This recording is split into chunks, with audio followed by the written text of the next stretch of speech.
bem de fininho, estreou no ano passado uma produção com um conceito surpreendente: Hellboy e o Homem Torto. Sim, um novo live action do famoso anti-herói vermelhão, que dessa vez é interpretado por Jack Casey. Muita gente nem ficou sabendo desse lançamento e isso tem explicação. É que o filme conta com uma proposta muito diferente dos capítulos anteriores da franquia. Ao invés de trazer de volta a ação épica de blockbuster, eles decidiram fazer um filme de terror independente. Não, você não ouviu errado. O novo Hellboy deixa os grandes estúdios com orçamentos exorbitantes para trás e dessa vez se une a produtoras independentes para criar algo mais sombrio, de menor escala e com uma narrativa mais próxima dos quadrinhos originais criados por Mike Mignola, autor que inclusive é co-roteirista dessa produção.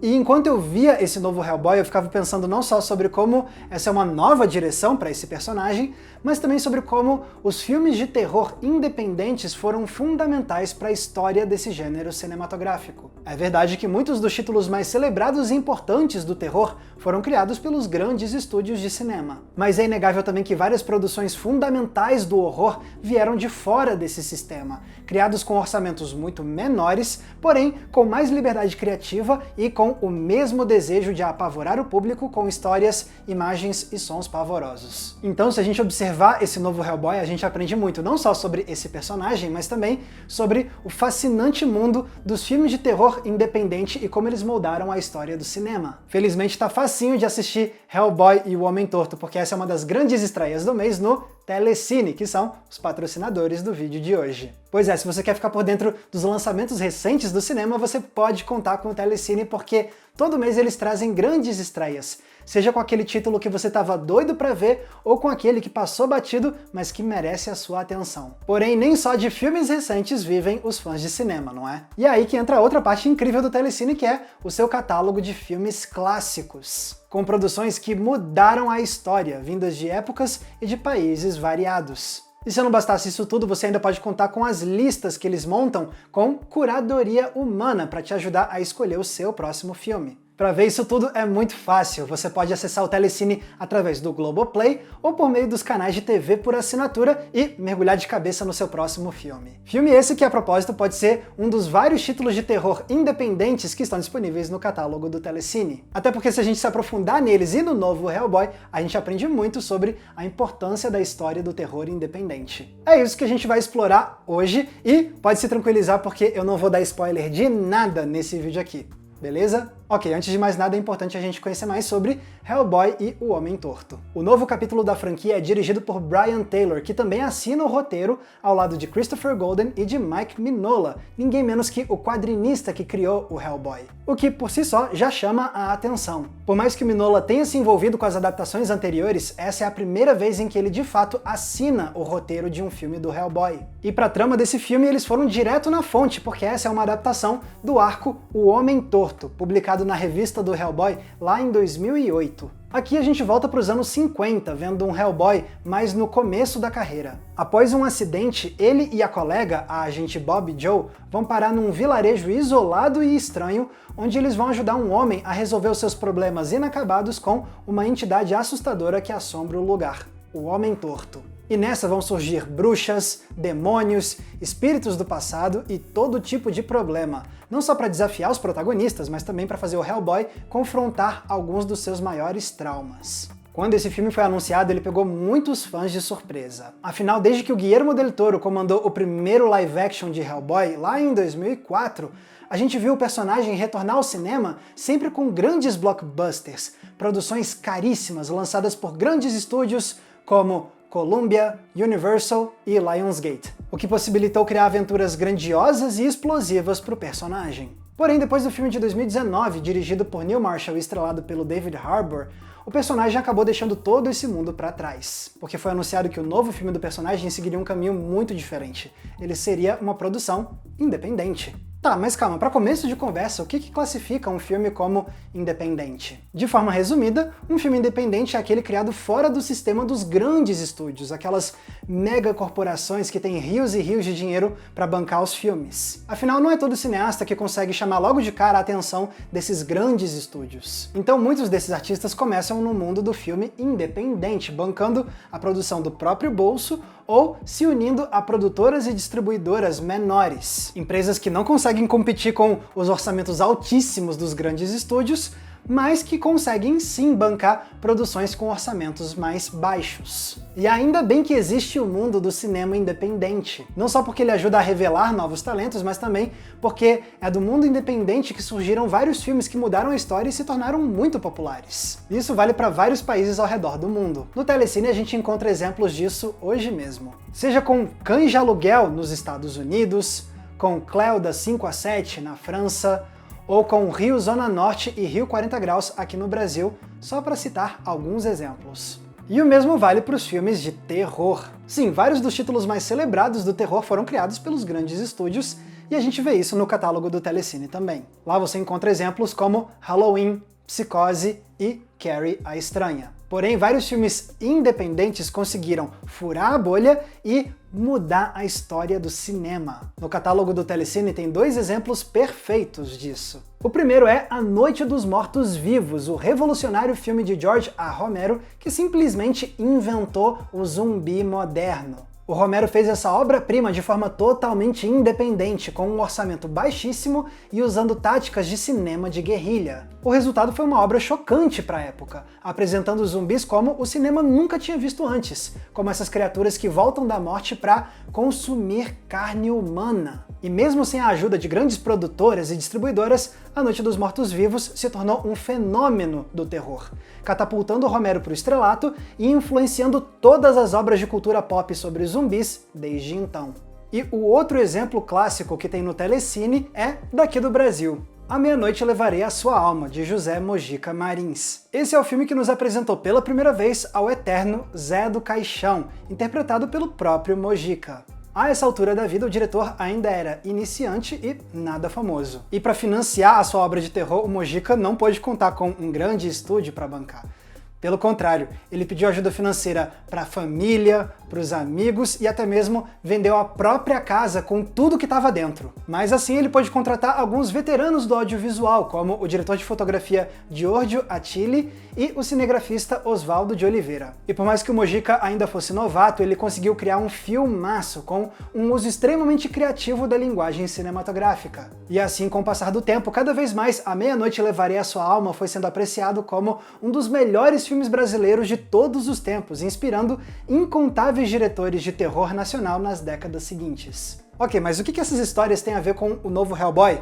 Bom, tem tudo a ver. Como eu comentei agora há pouco, Hellboy e o Homem Torto foi criado não com os grandes estúdios, mas sim em parceria com produtoras e distribuidoras independentes, como a Millennium Media e a Ketchup Entertainment. E a principal consequência disso é que dessa vez o orçamento foi muito menor, e isso afeta diretamente o tipo de história que o filme pode contar. Você lembra como eram os filmes anteriores da franquia? Neles, o Hellboy embarcava em grandes jornadas, explorando diferentes lugares do mundo natural e do mundo sobrenatural. E ele sempre enfrentava ameaças gigantescas que podiam trazer o fim do mundo inteiro. Em outras palavras, essas eram histórias de escopo muito épico. Tudo era grandioso. Mas em O Homem Torto, até por conta do orçamento menor, eles vão na direção oposta. Essa é uma aventura muito mais intimista, que se passa em somente um lugar e com uma ameaça mais localizada e imediata. E não é só a escala do filme que muda em comparação com os filmes anteriores de Hellboy. Também muda bastante o tipo de história que está sendo contada. Porque dessa vez eles dão muito mais ênfase pro terror, se inspirando especificamente no subgênero conhecido como terror folclórico. Caso você não conheça, o terror folclórico é aquele em que os personagens, geralmente vindos da cidade grande, vão para uma área mais rural e lá se deparam com entidades, com cultos e com fenômenos aterradores que surgem de crenças folclóricas ou pagãs. Por isso, dessa vez, a gente vê o Hellboy se deparando com um vilarejo pequeno que parece não ter contato com o restante do mundo. Mais do que isso, esse parece um lugar esquecido pelo restante do mundo. E ali o protagonista vai se deparar com demônios, com bruxas e com a maior lenda folclórica da região, o Homem Torto, uma espécie de morto-vivo que faz acordos com as pessoas para depois matá-las e levar as suas almas para o inferno. Também não ajuda o fato de que todo mundo nessa cidade parece estar possuído e pronto para linchar os heróis a qualquer momento. Tudo isso enquanto eles estão cercados por florestas sombrias e construções decadentes. A ideia então é criar uma ambientação rural claustrofóbica, onde o horror nasce de lendas locais e da própria população ameaçadora. Ou seja, os ingredientes essenciais para uma história de terror folclórico. E se o filme vai nessa direção, não é à toa. Porque os quadrinhos originais de Hellboy traziam várias histórias inspiradas nesse subgênero específico do terror folclórico. E por mais que num primeiro momento fazer um filme independente do Hellboy pareça limitador, especialmente por conta do orçamento menor, a verdade é que tem também uma contrapartida: a liberdade criativa. Porque quando um filme é produzido por um grande estúdio, você tem dezenas de executivos por trás que estão muito preocupados em fazer com que o filme vá muito bem nas bilheterias e gere muito lucro. Por isso, muitas vezes, os grandes estúdios controlam muito mais o que pode e o que não pode ter no filme, pensando em criar algo que tenha um amplo apelo para o maior público possível. O problema é que essas interferências podem acabar arruinando o filme, especialmente quando o estúdio está mais preocupado com o lucro do que com a qualidade artística. Mas no cinema independente é outra história. Por serem investimentos menores, muitas dessas produções têm mais espaço para arriscar um pouco mais para fazer algo diferente, se preocupando mais com o lado artístico e não tanto com o lado comercial. E o fato de você não ter executivos ditando o que pode e o que não pode ter no filme acaba dando mais liberdade criativa para os cineastas criarem como quiserem. E essa liberdade criativa foi fundamental para o cinema de terror. Esse gênero não seria o mesmo hoje se não fosse pelos filmes independentes que tinham espaço para experimentar com ideias novas. Ideias essas que, se tivessem caído nas mãos dos grandes estúdios, poderiam ter sido descartadas por medo de fazer algo que fosse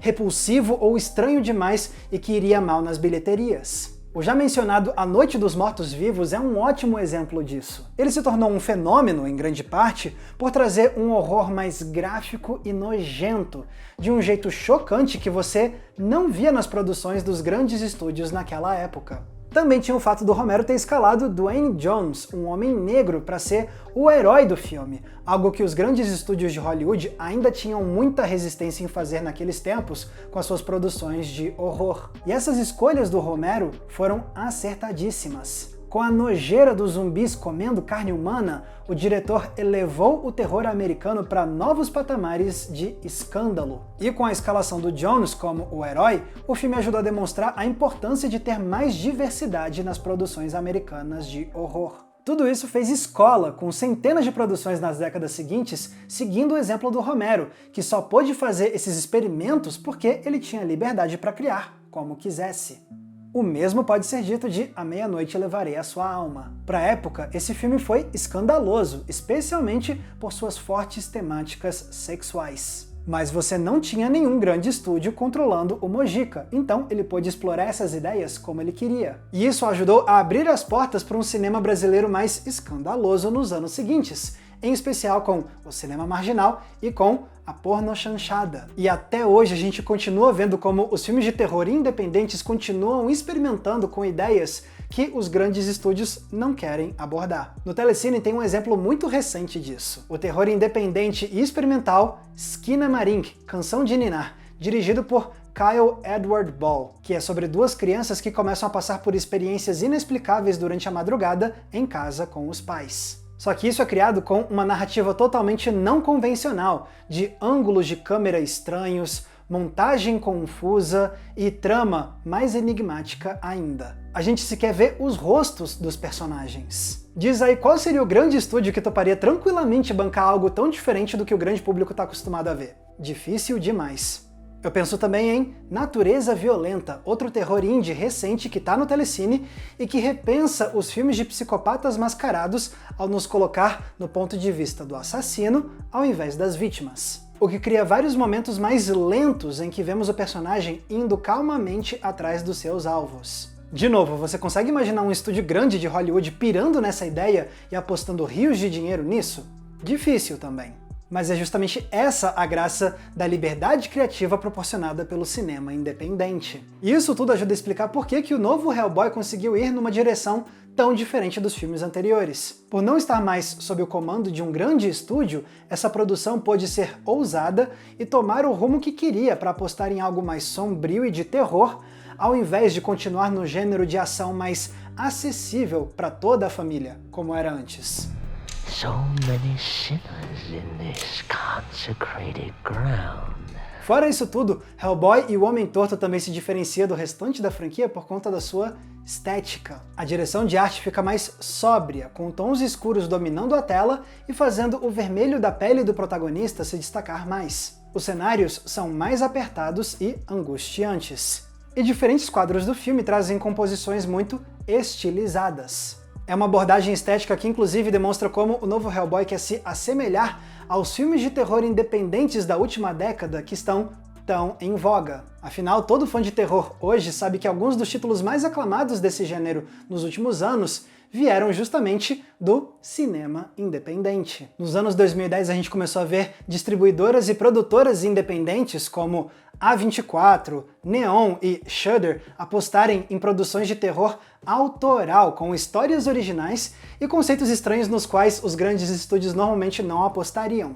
E assim foi se criando essa imagem de que o terror independente é o verdadeiro terror de prestígio dos dias de hoje, trazendo obras criadas com liberdade criativa e esmero artístico que a gente supostamente não veria mais no terror blockbuster. Terror blockbuster esse que teoricamente só produziria filmes enlatados de franquias com 1000 continuações e refilmagens. O que, convenhamos, não é totalmente verdade. O terror blockbuster ainda consegue criar grandes obras, ao mesmo tempo em que algumas produções independentes são péssimas. De um jeito ou de outro foi um caminho sem volta. Hoje, o terror independente tem mesmo essa aura mística de ser a fonte do melhor que esse gênero produz atualmente. E como esse nicho tem uma legião de fãs hoje em dia, várias produções independentes de terror hoje conseguem ter um alcance global de forma que nunca tinha existido antes. E isso fica evidente olhando para o catálogo do Telecine, que traz sim diferentes títulos de terror independentes que fizeram sucesso com os fãs mais ardorosos do gênero ao longo dos últimos anos. Por exemplo, tem o ótimo Corrente do Mal, que é um dos mais aclamados dessa onda recente, sobre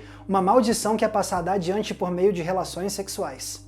Daqui do Brasil tem O Animal Cordial, um filme muito bom da Gabriela Amaral Almeida sobre um empresário que rapidamente se transforma numa figura assustadora ao tentar fazer justiça com as próprias mãos. Do Canadá tem os já mencionados Skinamarink e Natureza Violenta. Da Irlanda tem Oddity, Objetos Obscuros, uma boa história de terror sobrenatural sobre uma médium que investiga a morte da irmã enquanto lida com um assustador boneco de madeira. E quando você conhece essas obras e depois parte para o novo Hellboy, você percebe como esse filme quis passar a impressão de que a gente está vendo o personagem, dessa vez, pela lente do terror independente de prestígio dos últimos anos. Os cenários claustrofóbicos que temos em Skinamarink, Oddity e O Animal Cordial estão também no vilarejo que o Hellboy explora. Os efeitos práticos que criam alguns dos momentos mais perturbadores de Natureza Violenta também estão em O Homem-Torto, para criar um senso mais concreto para o terror. Ou ainda aquelas imagens assombrosas mais estilizadas, com composições de quadro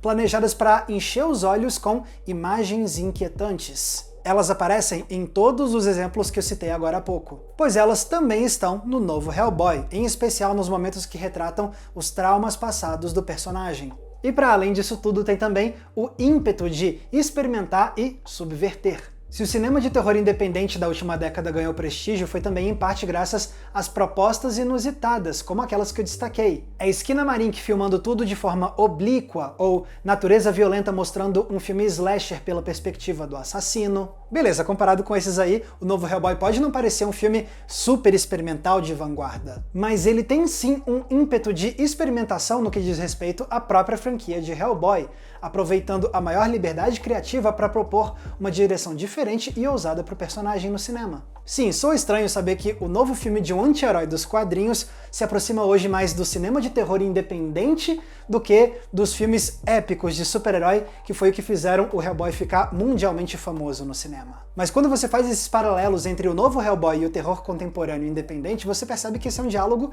que faz sim sentido, ainda mais quando você leva em consideração a origem desse personagem nas HQs.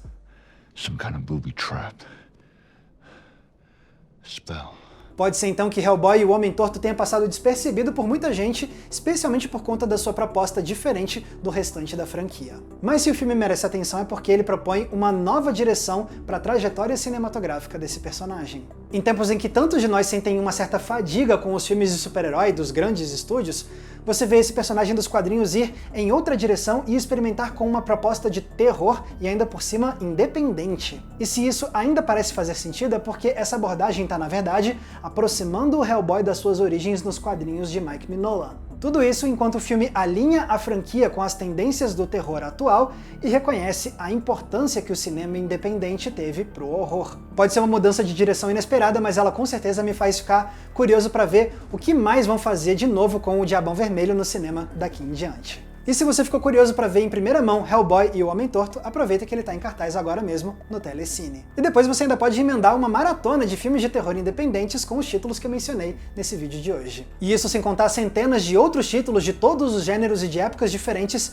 para você conferir nesse catálogo fantástico que prova que com o Telecine você nunca fica sem filme bom para assistir. Mas agora eu quero ouvir de vocês, o que vocês acharam dessa nova proposta pro Hellboy? E quais são os seus filmes de terror independentes favoritos? Escrevam aqui embaixo nos comentários que eu vou adorar ler o que vocês têm a dizer. E pessoal, lembrando que se vocês quiserem me acompanhar nas redes sociais é muito fácil, basta me procurarem usando os nomes que estão aparecendo aqui embaixo de mim. E com isso a gente encerra esse episódio muito especial de hoje. Obrigado Telecine pela parceria e obrigado a vocês pela audiência. Um abraço e até a próxima sessão.